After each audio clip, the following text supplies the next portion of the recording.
Hi, I'm Donna Griffith and I'm a corporate storyteller. Let's talk about your investor deck and what should be on it. Your investor deck is actually made up of 4 distinct sections. One of the questions I get asked most frequently is, where should our team slide go? At the very beginning, at the very end, somewhere in the middle?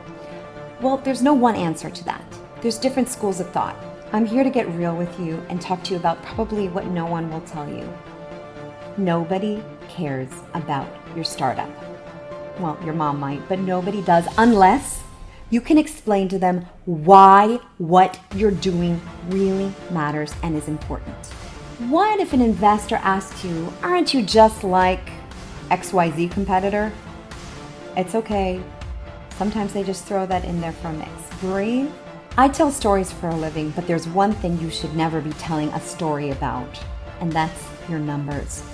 Don't be tempted to exaggerate your numbers. That will kill your credibility.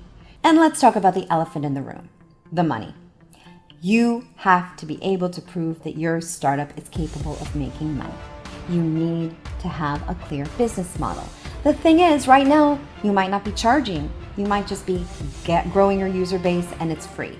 That's okay, but you have to have a very clear vision on how you will charge money in the future.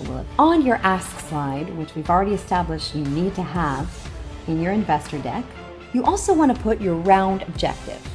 What's your round objective? Well, where will you be when you finish the money that you're raising? Did you know that all throughout your investor pitch, there's 3 things that investors are really looking at?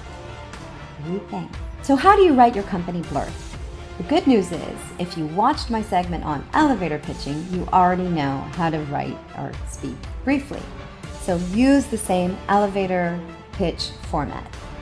What's the one thing you should never do with an investor? Might surprise you.